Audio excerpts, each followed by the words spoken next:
नमस्कार। सत्यम शिवम सुंदरम जी के में आपका हार्दिक स्वागत है, अभिनंदन है।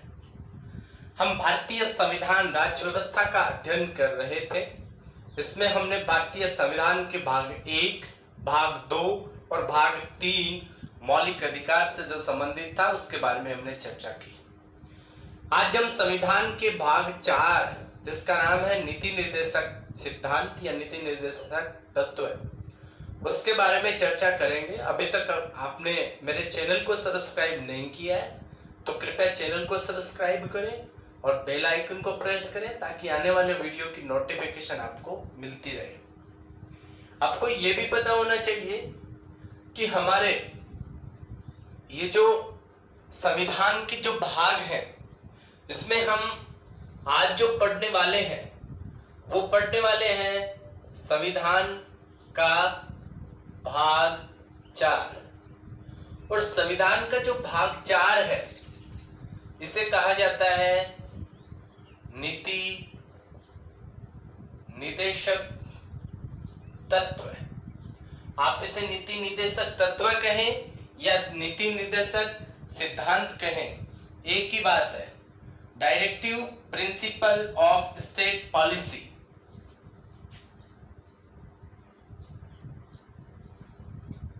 ध्यान देना, ये जो नीति निर्देशक तत्व हैं इनको डीपीएसपी कहा जाता है।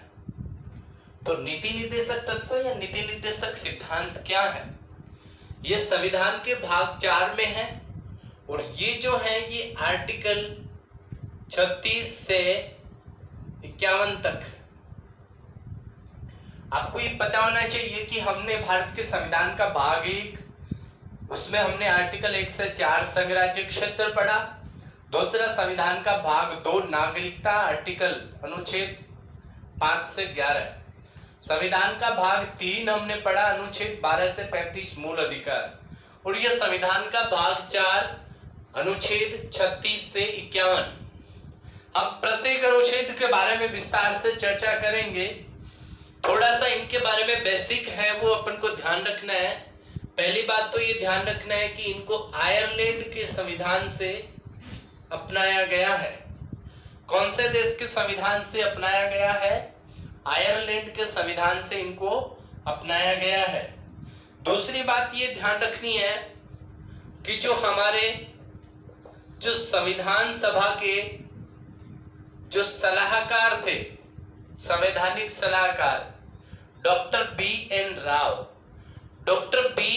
राव ने 2 तरह के जो मूल अधिकार नागरिकों के लिए बताए थे। उन्होंने प्रस्तावना प्रस्तुत की थी। उन्होंने एक ये डिमांड की कि भारतीय नागरिकों को 2 प्रकार के मूल अधिकार है वो दिए जाएं। मूल अधिकारों में जो पहला है वो आर्टिकल 12 से 35 इनको प्रथम श्रेणी के, और दूसरे प्रकार के जो मूल अधिकार है वो 36 से 51 तक। ये नीति निर्देशक सिद्धांत वास्तव में मूल अधिकार ही हैं जो नागरिकों के लिए है। इसमें अंतर यही है कि जो प्रथम श्रेणी के जो मूल अधिकार हैं उनको न्यायालय द्वारा परिवर्तनीय माना गया है। यानी अगर इनमें किसी भी मूल अधिकार का हनन होता है, अगर राज्य इनमें से अगर इनकी बात को नहीं मानता है तो ऐसी कंडीशन में राज्य के खिलाफ हम लोग या किसी व्यक्ति के खिलाफ हम लोग न्यायालय की शरण ले सकते हैं। परंतु ये 36 से 51 है, ये न्यायालय द्वारा परिवर्तनीय नहीं है। हम आर्टिकल 37 में इस बात का जिक्र करेंगे। तो आर्टिकल 12 से 35 जो प्रथम श्रेणी के जो मूल अधिकार थे उनको मूल अधिकार ही कहा गया, परंतु जो 36 से 51 द्वितीय श्रेणी के जो मूल अधिकार थे इनको नीति निर्देशक सिद्धांत का नाम है ये दिया गया। ये आपको विशेष ध्यान रखना है कि आयरलैंड के संविधान से लिया गया है। और संविधान सभा के जो संवैधानिक सलाहकार थे डॉक्टर बी.एन. राव, उन्होंने 2 प्रकार के मूल अधिकारों की बात कही थी। ठीक है, अगली हम बात करें कि ये जो है ये न्यायालय द्वारा परिवर्तनीय नहीं है। ये अभी चर्चा की है कि न्यायालय द्वारा परिवर्तनीय का मतलब वाद योग्य है, इन पर किसी प्रकार का विवाद नहीं हो सकता। अगर राज्य इन चीजों का पालन नहीं कर रहा है तो हम लोग न्यायालय में खिलाफत नहीं कर सकते। दूसरी बात है कि इनका क्या उद्देश्य है।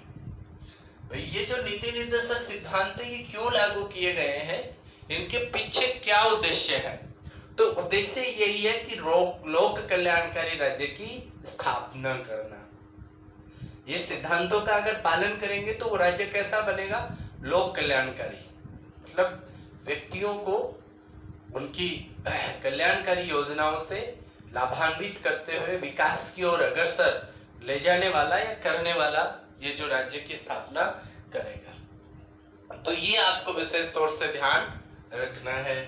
अगर हम लोग इसमें बात करें तो ध्यान रखना, इनको अगर हम अनुच्छेद को याद करते हैं तो आप लोग इसमें विशेष ध्यान रखिए कि उनको टुकड़ों में याद करें। कि जैसे हम सबसे पहले आर्टिकल 36 और उसके बाद में आर्टिकल 37 हम लोग पढ़े। तो आर्टिकल 36 जो है, ध्यान देना, ये हम पढ़ रहे हैं कि 36 से 51 है, तो 36 से तो इसमें जो है ये राज्य की परिभाषा, बस इतना ही पढ़ना है, राज्य की परिभाषा। अब इसमें ये कहा गया है कि इसमें राज्य की परिभाषा वही है जो संविधान के भाग 3 में दी गई है। हमने पहले ही पढ़ा कि मूल अधिकार में हमने आर्टिकल 12 पढ़ा और आर्टिकल 12 में हमने पढ़ा राज्य की परिभाषा, मूल अधिकारों को लेकर के राज्य की परिभाषा, जिसमें हमने 3 बातें पढ़ी थी।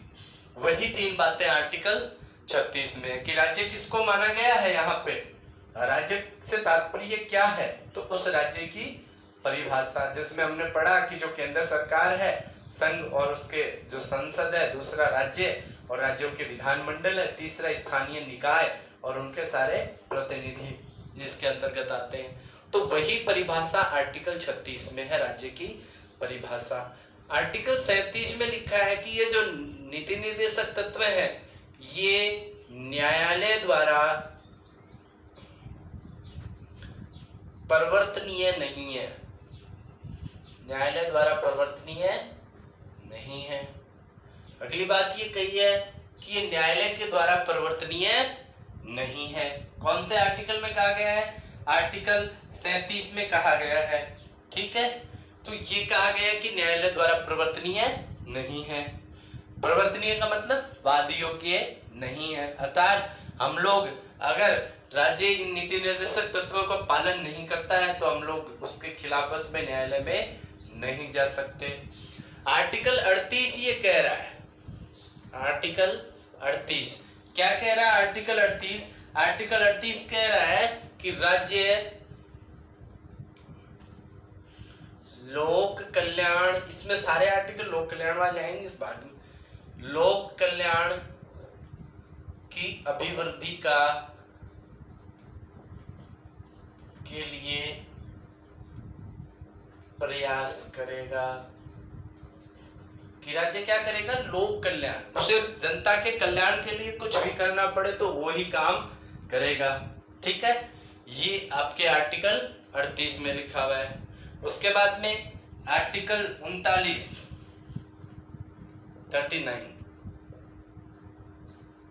राज्य नीति बनाते समय कुछ बातों का ध्यान रखेगा। अब क्या क्या ध्यान रखेगा, इसमें हमें ध्यान रखना है कि ध्यान रखने वाली कौन सी बातें हैं। तो इसमें राज्य क्या करेगा, नीति बनाते समय कुछ बातों का ध्यान रखेगा। क्या ध्यान रखेगा, चाहे महिलाओं या पुरुषों, उनकी जीविकोपार्जन के साधन उपलब्ध कराएगा। क्या करेगा, जीविकोपार्जन के लिए साधन उपलब्ध कराएगा, कि उनको रोजगार उसको उपलब्ध करवाना है, महिला हो चाहे पुरुष हो। दूसरी बात कि जो भौतिक संसाधन है, भौतिक संसाधनों, उनका स्वामित्व व नियंत्रण किसी एक व्यक्ति के हाथों में नहीं होगा, इस प्रकार से होगा कि उसका लाभ सभी को प्राप्त हो, ठीक है। ये भौतिक संसाधनों का स्वामित्व और नियंत्रण इस प्रकार से होगा कि उसका लाभ सभी व्यक्तियों को प्राप्त हो। इसके अलावा आर्थिक व्यवस्था ऐसी होगी, आर्थिक व्यवस्था ऐसी होगी या ऐसी हो कि उससे धन का संकेंद्रण नहीं हो।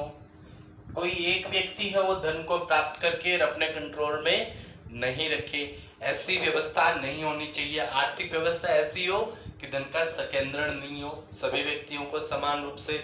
इसके अलावा समान कार्य के लिए, ये इंपॉर्टेंट है, पूछा जाता है, समान वेतन, चाहे महिला है चाहे पुरुष है, ठीक है, उनको सभी को समान कार्य के लिए समान वेतन का प्रावधान है, वो भी इस आर्टिकल 39 में है, वो दिया गया है। तो राज्य नीति बनाते समय ऐसी कुछ बातें हैं, इन बातों का ध्यान रखेगा और उसके अकॉर्डिंग ही क्या बनाएगा, राज्य है वो कानून बनाएगा। उसके अलावा एक अनुच्छेद आर्टिकल 39 क जो है ये जोड़ा गया है, ठीक है, ये जोड़ा गया समान न्याय और समान विधिक सहायता, समान न्याय और समान विधिक सहायता, ये है ये 42वें जो संविधान संशोधन अधिनियम 1976, ध्यान रखना 44वां पढ़ा था, वो 1978 पढ़ा था, 42वां संविधान संशोधन अधिनियम 1976। तो 42वें संविधान संशोधन अधिनियम 1976 के द्वारा जोड़ा गया। उसके बाद में आर्टिकल 40 इंपॉर्टेंट है, बहुत ज्यादा याद रखना है। इसमें पूछा जाता है ग्राम पंचायतों का गठन, राज्य क्या करेगा, ग्राम पंचायतों का गठन करेगा।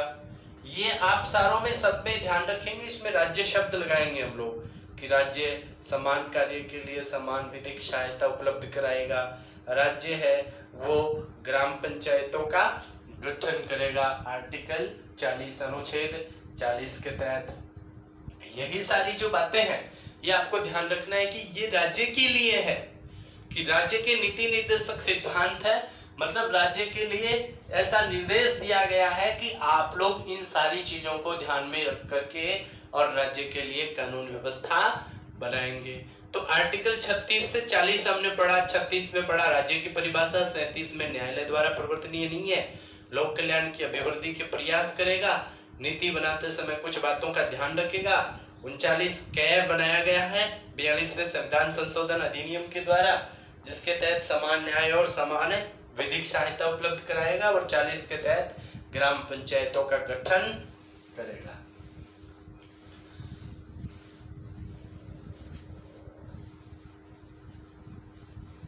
उसके बाद में आपका आता है आर्टिकल 41।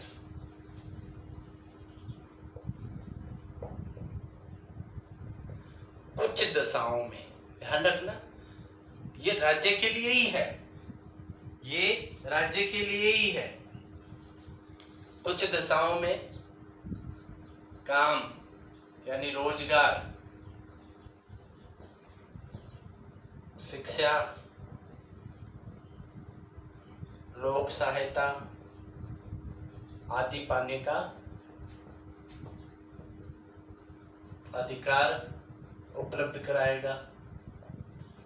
कुछ दशाओं में अगर व्यक्ति को रोजगार नहीं मिल रहा है तो वो ऐसे दशाओं में व्यक्तियों को काम, रोजगार, शिक्षा, लोक सहायता आदि उपलब्ध कराएगा। यही आर्टिकल है जिसके तहत आपको पता है कि जैसे मान लीजिए किसी व्यक्ति को शिक्षा प्राप्त नहीं हो रही है तो राज्य की जिम्मेदारी है वो शिक्षा उपलब्ध कराएगा। इसी प्रकार से जैसे लोक सहायता, कानूनी सहायता भी अगर किसी व्यक्ति के पास में उपलब्ध नहीं हो रही है तो वो राज्य उपलब्ध कराएगा उसको। अगर उसको रोजगार, काम नहीं मिल रहा है तो इसी के तहत ही जो मनरेगा है, महात्मा गांधी नेशनल जो रोजगार एम्प्लॉयमेंट गारंटी योजना जो है, ठीक है, एक्ट है, ये इसी के तहत ही शुरू किया गया है। ठीक है, किसके तहत, आर्टिकल 41 के तहत। मनरेगा पूछा जाता है कि किसके तहत शुरू किया गया है, तो आर्टिकल 41 के तहत। इसके बाद में हम बात करें जो आर्टिकल 41 है, आर्टिकल 42 के बारे में बात करें, काम की न्याय संगत और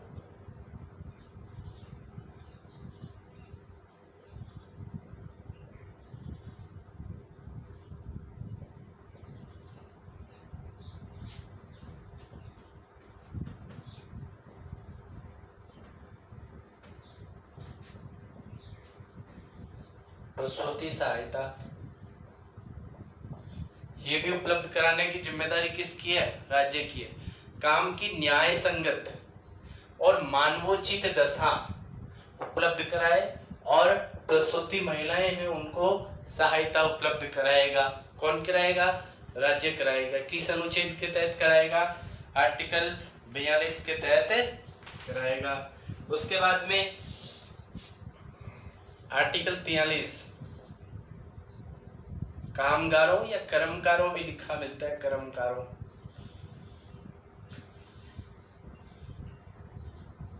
ये ध्यान रखना, कामगार मतलब रोजगार पाने वाले व्यक्ति हैं, उनके लिए और कुछ नहीं हो लेकिन निर्वाह मजदूरी आदि उपलब्ध कराने की जिम्मेदारी वो भी किसकी है?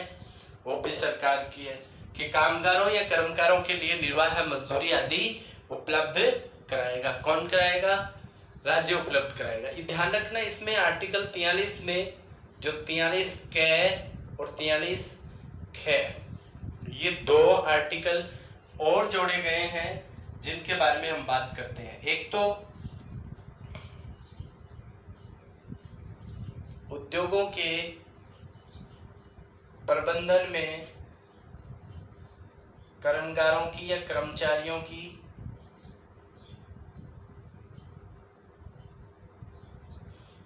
भूमिका, कि जो उद्योग हैं उनमें प्रबंधन की जो भूमिका है उसमें उन लोगों को भी शामिल किया जाएगा। किनको? कर्मचारियों को भी शामिल किया जाएगा। ये भी जो 42वां संविधान संशोधन अधिनियम 1976 है, इसी के तहत जोड़ा गया।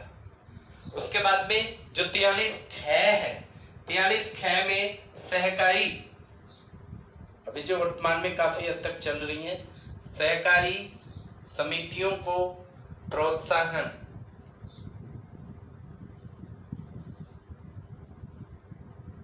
सहकारी समितियों की स्थापना या सहकारी समितियों को प्रोत्साहन, ये 2011 का जो अधिनियम है, संविधान संशोधन है, जो 97वां संविधान संशोधन है, उसके तहत जोड़ा गया है।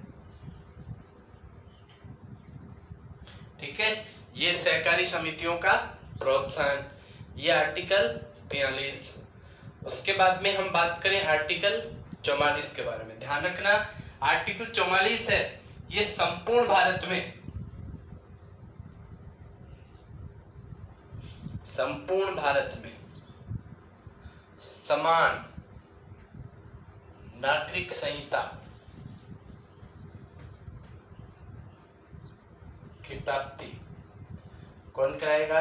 राज्य कराएगा। कि आर्टिकल 44 में कहा गया है कि संपूर्ण भारत में समान नागरिक संहिता, कि भारत में अलग अलग कोई व्यवस्था नहीं होगी, अलग अलग कानून नहीं होगा, अलग अलग नागरिकों के लिए किसी प्रकार का कोई भेदभाव नहीं होगा। संपूर्ण देश में एक ही नागरिक संहिता, एक ही प्रकार के नागरिकों के लिए एक ही प्रकार की जो कानूनी व्यवस्था है, ये उपलब्ध कराने की जिम्मेदारी किसकी है? ये राज्य की है। उसके बाद में आर्टिकल जो 45 है, बड़ा इंपॉर्टेंट आर्टिकल है 45, हमने पहले भी चर्चा की कि जो संविधान के भाग 3, भाग 4 और भाग 4 क में, यानी बच्चों के लिए शिक्षा व्यवस्था के आर्टिकल है ये, जिसमें हमने पढ़ा आर्टिकल 21 क, 42वें संविधान संशोधन अधिनियम में हमने पढ़ा आर्टिकल 45। तो आर्टिकल 45 है, ये बच्चों के लिए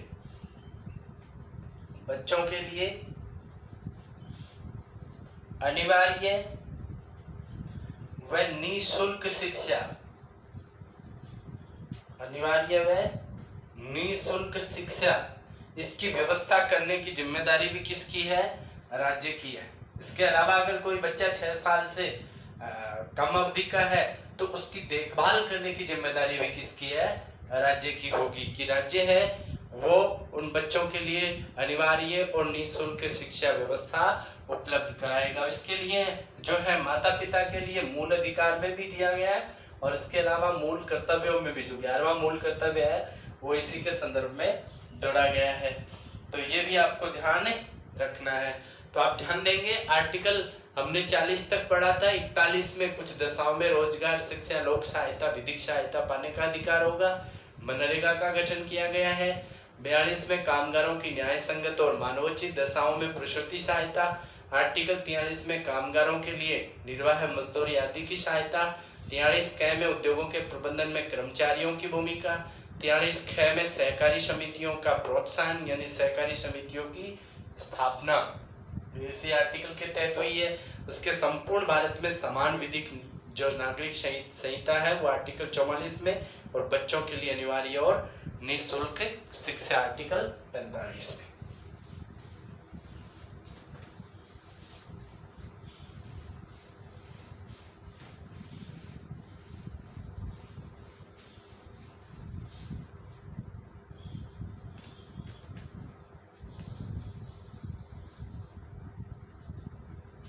अब आता है आर्टिकल 46। आर्टिकल 46 में एससी एसटी यानी अनुसूचित जाति, अनुसूचित जाति, जनजाति और जो कमजोर वर्ग हैं उनके हितों का संरक्षण करने की जिम्मेदारी भी किसकी है? राज्य की है। एससी एसटी यानी अनुसूचित जाति और अनुसूचित जनजाति और इसके अलावा कमजोर वर्ग, उनके हितों का संरक्षण आर्टिकल 46 के तहत वो जिम्मेदारी राज्य की है। ठीक है। इसके अलावा आर्टिकल 47 जो है ये इंपॉर्टेंट है। आर्टिकल 47 भी पूछा जाता है। पोषाहार स्तर, स्वास्थ्य स्तर और जीवन स्तर, इनमें सुधार के लिए, क्योंकि आपको पता होना चाहिए, ठीक है, सुधार के लिए राज्य है वो प्रयास करेगा और इसी के तहत ही जो मिड डे मील है, जो मिड डे मील है वो इसी के तहत ही शुरू की गई है। तो दोपहर का भोजन जो दिया जाता है बच्चों को, तो वो किस लिए? कि बच्चों के पोषाहार स्तर में सुधार हो, स्वास्थ्य में सुधार हो, जीवन स्तर में सुधार के लिए राज्य है वो प्रयास करेगा। कोई कुपोषण का शिकार नहीं हो, किसी का स्वास्थ्य खराब नहीं हो, जीवन स्तर है उसका उच्च हो, ऐसी कंडीशन जो है उसके लिए आर्टिकल 47 उत्तरदायी है। आर्टिकल 48 जो है वो इंपॉर्टेंट है। आर्टिकल 48 भी, आर्टिकल 48 कृषि एवं पशुपालन, और कृषि और पशुपालन के साथ साथ गौ वध का निषेध जो है वो भी इसके अंतर्गत है, कि गाय और गाय का जो वंश है उसको किसी प्रकार से कोई नुकसान नहीं पहुंचाया जाएगा। तो ये भी आर्टिकल 48 में राज्य के लिए, कि राज्य ऐसा प्रयास करेगा जिससे कृषि में सुधार हो, पशुपालन में सुधार हो और पशुपालन के साथ साथ गौवंश है उसका भी विकास हो। तो इसके लिए भी आर्टिकल 48 है ये उत्तरदायी है। आपको उसके बाद में एक आर्टिकल और जोड़ा गया है 48 के, ध्यान रखना ये आर्टिकल 48 के जोड़ा गया है, पर्यावरण और वन्य जीव संरक्षण से संबंधित है ये।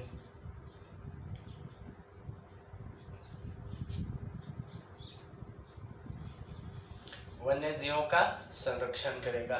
ये भी आपको ध्यान रखना है कि 42वें संविधान संशोधन अधिनियम 1976 के द्वारा ही जोड़ा गया है। 42वें संविधान संशोधन अधिनियम 76 के द्वारा 48 के जोड़ा गया है।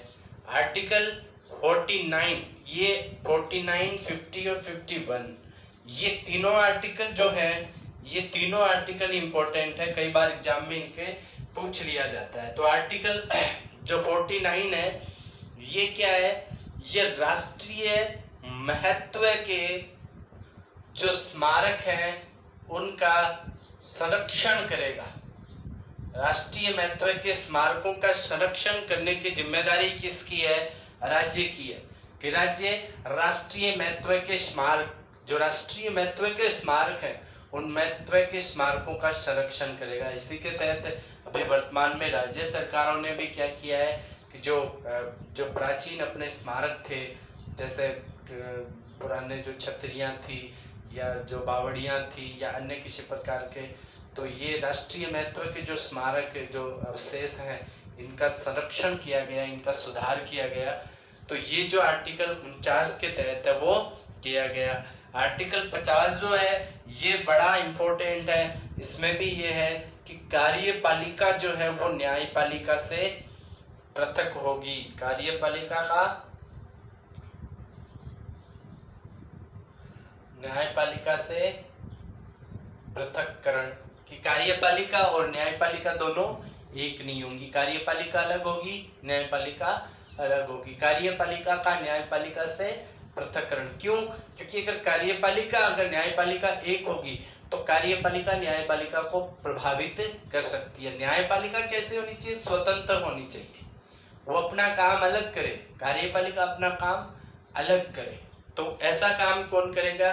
राज्य करेगा कि कभी इन दोनों को एक नहीं बल्कि अलग होंगी, पृथक्करण। इनके अलावा आर्टिकल 51 जो है वो अंतरराष्ट्रीय स्तर का है। अंतरराष्ट्रीय शांति, राज्य क्या करेगा?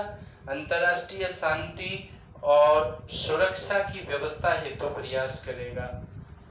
अंतरराष्ट्रीय शांति और सुरक्षा व्यवस्था हेतु अपना प्रयास है ये करेगा। कौन करेगा? राज्य करेगा। तो ये थे राज्य के नीति निर्देशक सिद्धांत जिनके बारे में हमने चर्चा की है। ठीक है, उसके बाद में हम संविधान का अगला भाग जो है बड़ा इंपॉर्टेंट है। संविधान का भाग 4 के उसमें मूल कर्तव्य हैं, उनके बारे में चर्चा करने के बाद हम आगे टॉपिकों के बारे में विस्तार से चर्चा करेंगे।